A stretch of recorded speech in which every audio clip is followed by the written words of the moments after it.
experiencia que tenemos, el camino que hemos recorrido, los 10 años de intenso trabajo, para que ustedes no tengan que recorrer ese camino desde ceros, sino puedan capitalizarlo desde esa fase en la que nosotros vamos.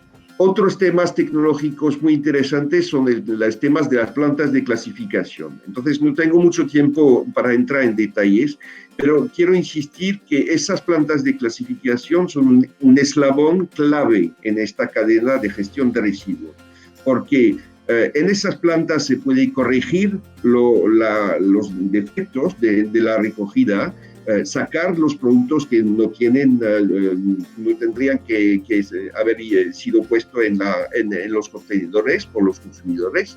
Tienen esta función y a la salida de las plantas de clasificación, pues se tiene que producir productos que ya tienen un nivel de calidad elevado para ser reciclable. Es la evolución de los materiales para empaques y envases. Ya sabemos que es una industria donde encontramos mucha innovación. Los envases y empaques cambian año por año, y entonces todo el sistema de recogida y reciclaje tiene que adaptar a esta evolución, no tiene que impedir esta evolución. Es importante decirlo porque se puede y se debe mejorar los envases y empaques para proteger los productos. Entonces, el tema del ecodiseño, lo he dicho y lo repito, es un tema fundamental en el cual las empresas han hecho y siguen haciendo muchos esfuerzos para reducir la cantidad de material que se utiliza, para mejorar la reciclabilidad de los empaques y para integrar un tema un poco nuevo, pero un tema fuerte, para integrar materias recicladas en la misma producción de los envases y empaques. Se abre la primera estrategia Europa 2020, donde se empieza a hablar en serio sobre la economía circular. En 2015 hay un paquete de medidas con directivas, que es la legislación europea, y con un plan de acción muy estricto. En 2019, digamos antes de nuestra pandemia, cuando nuestra preocupación principal, que debe seguir siéndolo, era el cambio climático, aparece el Green Deal o Pacto Verde Europeo, donde también, digamos, se compromete a que el año 2050 sea plenamente circular. Muy recientito, y ha sido hace prácticamente 10 o 15 días, el 17 de septiembre, una resolución del Parlamento Europeo en que estaba hablando también ha sido como consecuencia también del abastecimiento de medicamentos durante la pandemia, etcétera, pero focaliza la importancia también entre el equilibrio entre salud y medio ambiente o entre salud e impacto medioambiental de los medicamentos.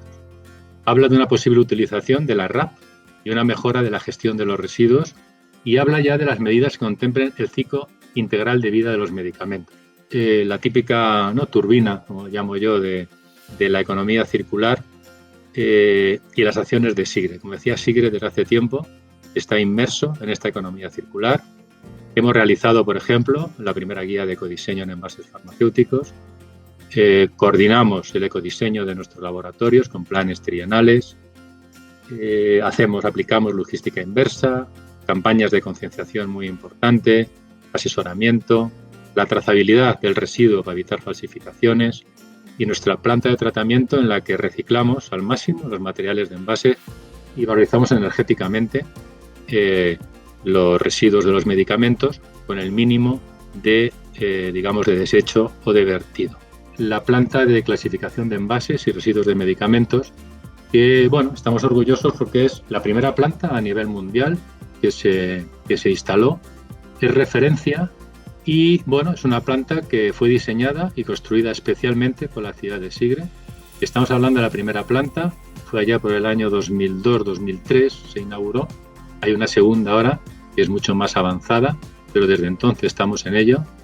La propiedad y la gestión, después de debates, si fuera de titularidad propia, mixta, al final decidimos, y yo creo que ha sido un acierto, externalizarlo, pero con una supervisión potente por parte de SIGRE. Allí lo que hacemos, como les decía, es separar de la forma más automatizada posible las fracciones de los materiales de envase para su reciclado.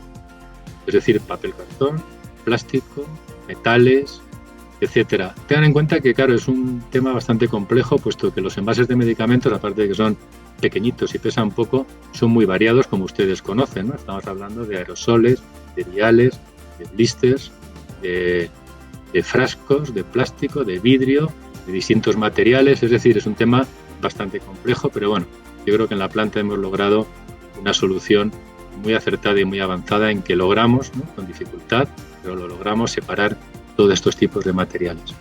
Y luego en la propia planta tenemos la fabricación de lo que llamamos el CDR, combustible derivado de residuos, con los restos de medicamentos, algunos envases que no se pueden reciclar, tanto líquido como sólido, para usarlo como combustible en instalaciones industriales, bien en plantas cementeras principalmente o en incineradoras de residuos.